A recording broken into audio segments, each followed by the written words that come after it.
অপরাধ নির্মূল ও নিরাপত্তা বাড়াতে ২০২২ সালে পটুয়াখালী পৌরসভায় বিভিন্ন গুরুত্বপূর্ণ পয়েন্টে ১১০টি সিসি ক্যামেরা স্থাপন করা হয়। পরে আরও প্রায় ৯০টি স্থাপন করলে সংখ্যা দাঁড়ায় প্রায় ২০০। এলাকাবাসী বলছেন, সিসি ক্যামেরার জন্য চুরি, ছিনতাই, ইফটিজিং সহ অপরাধ প্রবণতা কমছে।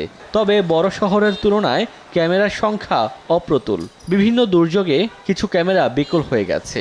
ঈদের আগেই বিকল ক্যামেরাগুলো সচলের দাবি পৌরবাসী ও পুলিশের। সিসি ক্যামেরার দ্বারা নিয়ন্ত্রিত হলে পরে দুষ্ট প্রকৃতির লোকেরা, সন্ত্রাসীরা, চাঁদাবাজরা ভয় বিবল থাকবে। যে পরিমাণ সিসি ক্যামেরা থাকার দরকার সেই পরিমাণ সিসি ক্যামেরা নাই। সিসি ক্যামেরা আছে কিন্তু সেই প্রত্যেকটা পয়েন্টে নাই। যেখানে যেখানে নাই সেইখানে সিসি ক্যামেরা তাদের দেওয়া উচিত।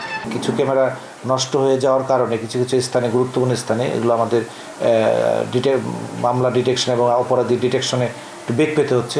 আর ঈদের আগেই বিকল ক্যামেরাগুলো মেরামতের পাশাপাশি গুরুত্বপূর্ণ স্থানগুলোতে নতুন ক্যামেরা স্থাপনের আশ্বাস পৌর কর্তৃপক্ষের। নতুন জায়গায় অপরাধী যখন দেখে এক জায়গায় সিসি ক্যামেরা আছে, সে বিকল্প জায়গা হয়তো খোঁজার চেষ্টা করে। তো সেক্ষেত্রে যদি এরকম কোনো স্পট বা কোনো জায়গা আপনাদের পরামর্শ থেকে থাকে, সেটি আমরা সাদরে গ্রহণ করবো। আপনারা আমাদেরকে জানালে আমরা সেটি ভিজিট করে পরবর্তী কার্যক্রম আমরা গ্রহণ করব। 1892 সালে পটুয়াখালী পৌরসভা প্রতিষ্ঠিত হয়।